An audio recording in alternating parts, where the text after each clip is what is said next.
तो नमस्कार, मैं राकेश 370 और स्वागत है मेरे इस YouTube चैनल में। और आज बात होने वाला है, क्या मैं ग्रेजुएशन और डीएलएड एक साथ कर सकता हूँ?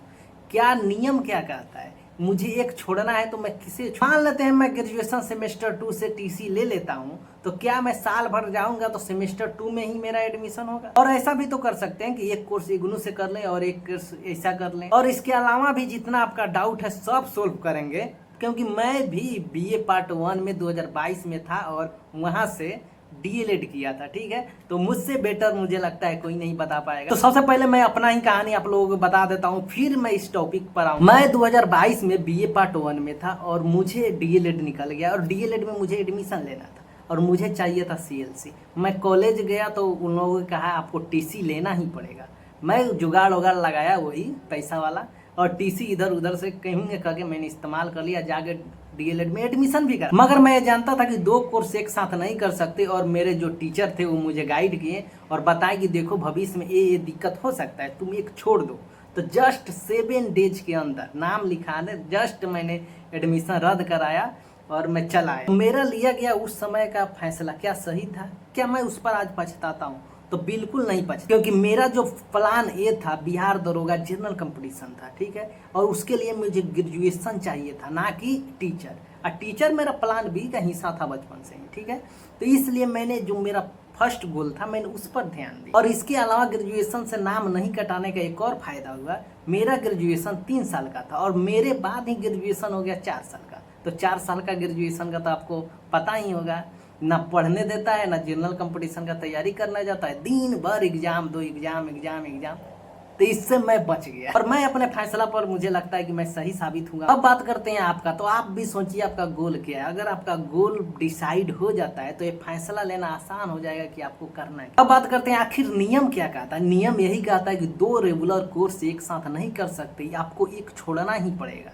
मान लेते हैं आप कोई डिसीजन लेते हैं, तो डिसीजन किस आधार पर लीजिएगा? मान लेते हैं आपको टीसी लेना है, तो मैं बताता हूँ आपको। अगर सेमेस्टर 1-2 में है तो आराम से आप टीसी लेकर डीएलएड कर लीजिए, क्योंकि आपको ज़्यादा समय बीता नहीं है। ठीक है, क्योंकि अब सेमेस्टर वाला में अझुरा गए हैं, मतलब आप उसमें जाके आप बर्बाद ही होइएगा अगर आपका गोल टीचर है तो। ठीक है, अगर आप सेमेस्टर 3 या 4 में हैं और इतना साल झेल चुके हैं तो कुछ साल और झेल लीजिए, क्योंकि भविष्य में आपको तो ग्रेजुएशन करना ही है, फिर आपको झेलना पड़ेगा। ठीक है, तो अभी झेल लीजिए, क्योंकि डीएलएड तो आप कभी भी निकाल। और साथ ही बहुत लोगों का सवाल ये होता है कि मैं सेमेस्टर 2 से टीसी ले लेता हूँ, तो क्या मैं साल भर बाद 2 साल बाद एक कोर्स करने के बाद उसी में एडमिशन लेने जाऊंगा तो क्या मेरा एडमिशन सेमेस्टर 2 में ही होगा? नहीं, बिल्कुल नहीं।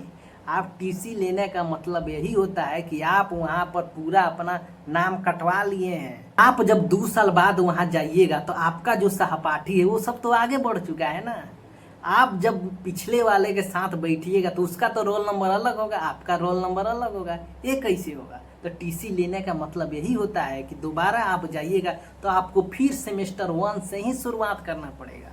ये नहीं कि सेमेस्टर 2 में जाके फिर बैठ गया, ऐसा नहीं होगा। बहुत लोग ना ग्रेजुएशन छोड़ना चाहते हैं ना ही डीएलएड, और वो तीसरा रास्ता निकाल रहे हैं कि मुझे इग्नू से करना चाहिए। ठीक है, आप इग्नू से कर सकते हैं, उसमें कोई सीएलसी नहीं लगता। जब सेमेस्टर 2 से आप नाम कटवाइएगा, इग्नू में लिखवाइएगा, तो फिर भी आपको इग्नू से ही स्टार्ट करना। और इग्नू के बारे में आप सीनियर से जरूर पूछिए, क्योंकि बहुत लोग ऐसे हैं जो इग्नू के बारे में आप उनका विचार होता है, वो लोग सजेशन ही नहीं देते कि तुम इग्नू से। आप इस पर निर्णय ले सकते हैं बहुत किसी से बात करके। बहुत लोग इग्नू से करते हैं। मान लेते हैं आप फैसला ले लिए कि मुझे इग्नू से ही करना है, बट ये भी देखिए डीएलएड रेगुलर कोर्स है, वहाँ पर क्लास जाना पड़ेगा, 9-10 एग्जाम होते हैं, मतलब विषय बहुत ज़्यादा होता है। और इग्नू भी है कि आप 2 कोर्स एक साथ हैंडल कर सकते हैं तभी कीजिए। ये नहीं कि अब हड़बड़ा के एडमिशन ले लिए, ऐसा नहीं होना चाहिए, तो आपको ही भविष्य में दिक्कत होगा, पछतावा होगा। और सबसे अंतिम में बात करते हैं, अगर आप मेरा वाला बुद्धि लगा देते हैं, यानी दोनों रेगुलर मोड में करते हैं और सीएलसी का जुगाड़, पैसा वैसा जो भी आपका पास पावर है वो लगा के निकाल लेते हैं सीएलसी, या जाके एडमिशन करा लेते हैं, तो क्या होगा? जब भविष्य में आप 6 to 8 का टीचर बनिएगा, आपका प्रमोशन होगा, तो ग्रेजुएशन प्लस आपका डीएलएड देना होगा। कहाँ से दीजिएगा? आपका तो एक साथ ही है, नौकरी भी जा सकता है और एक का मान्यता तो रद्द हो ही जाएगा। आप लोग भविष्य के बारे में भी सोचिए। जैसे आज 18 महीने वाला टीचर को हटा दिया गया, उनका क्या गलती है? सुप्रीम कोर्ट का फैसला आया कि ये डिग्री इनलीगल है, हटा दिया। आप लोग भी तो इनलीगल कर रहे हैं। 2 कोर्स एक साथ अपार आईडी बन रहा है, डिजी लॉकर बन रहा है, एक मिनटों नहीं लगेगा आपको पकड़ लेगा। अपार आईडी के मतलब तो आप लोग जानते ही नहीं कि अपार आईडी का मतलब क्या है। अपार आईडी का मतलब आप लोगों को ध्यान रखना ही है। आप लोगों में से कोई ये बता सकता है कि भविष्य में ऐसा कानून ना बने कि पकड़ा जाए, लोगों को हटाया जाए। और मैं राकेश 370 आपसे इतना ही कहना चाहता हूँ, ये फैसला आपको है और आपको खुद लेना है, क्योंकि आप ग्रेजुएशन में है भाई। जब आप खुद का फैसला खुद नहीं ले सकते तो सब्सक्राइब जरूर कीजिएगा। और